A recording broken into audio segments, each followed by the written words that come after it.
I think we see it every day, the growing up between the United States and Israel. And we saw the leader of the Democratic majority in Senate, Chuck Schumer, only last week actually calling for a new, fresh election in Israel and basically saying that this is over. The Netanyahu era should be over. This is unprecedented between two allies. And I think for all means and purposes, President Biden could have written this speech, and he actually said about it that it was a good speech. So it's not only specific about Rafah. The United States right now see Netanyahu as one of the main obstacles for peace, for not only what's happening during the war, but what's going to happen after the war.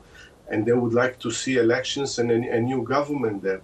Specifically, as Rafah, as you mentioned, more than 1 million, to be precise, 1.3 million there. Many of them already been displaced few times. And in the case of war, despite what Israel says about creating some safe haven, it doesn't, in such a small space, it doesn't look very viable. Yes, it doesn't seem even possible.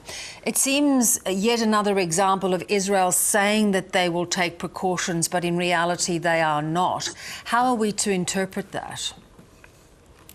Well, it's a matter of priorities, and the priorities from Israel, at least some of the cabinet, the war cabinet, is to enter into Rafah, while at the same time they're negotiating through Qatar and Egypt the release of the hostages and a 6 to 2 months ceasefire.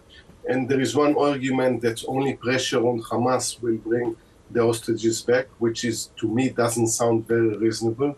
On the other hand, we saw in the past that negotiation actually managed to lead to an agreement that released some of the hostages.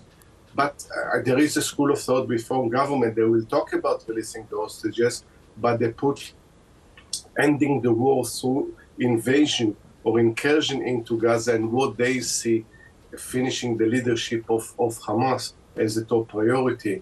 But many of us are worried. You mentioned the already starvation, the humanitarian crisis in Gaza. And already there are more than 31,000 people dead, Gazan people dead.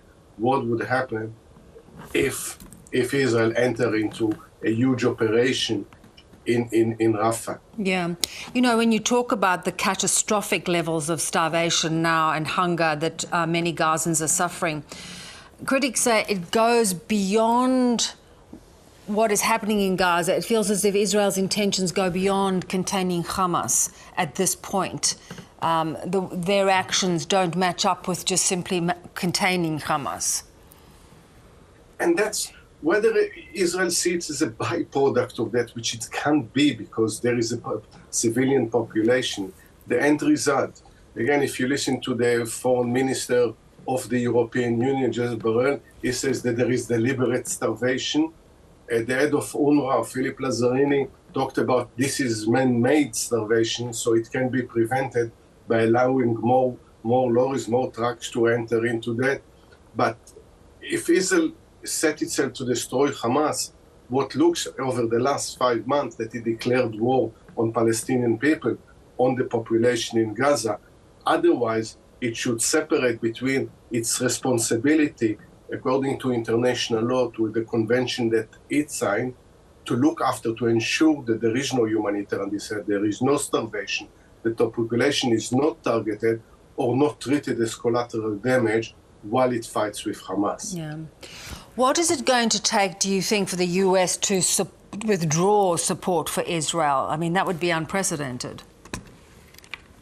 Well, I think the United States, at the end of the day, has all the tools if it wants to put pressure on Israel. It's not that some suggest that we'll withdraw all support of Israel, and it won't withdraw, and rightly so, the commitment to the Jewish state and its security.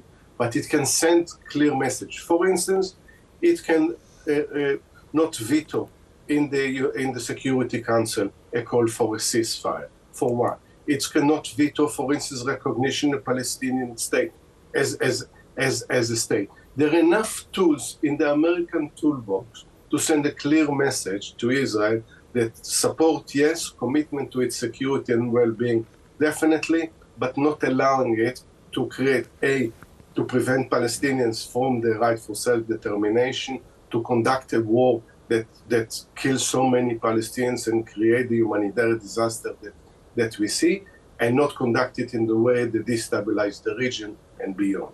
Yeah, and to your point, how much do you think it is destabilizing the region, this ongoing conflict? And a lot of what we witness in the Middle East is not specifically connected to the Israeli-Palestinian issue. But on the other hand, when the Israeli-Palestinian conflict flares up, it brings to the surface a lot of these conflicts, and it releases a lot of forces, a lot of instability in the Middle East. So bringing the genie back into the bottle will also help to deal with other fronts that separately need to be dealt with. For instance, Yemen or Lebanon, and the issue of Iran challenging stability and looking for hegemony in the area. But no doubt that not resolving the Israeli-Palestinian conflict contributes to this regional instability. Yeah. Yossi, always good to have you on. I appreciate your analysis. Thanks so much. Thank you. Thank you very much.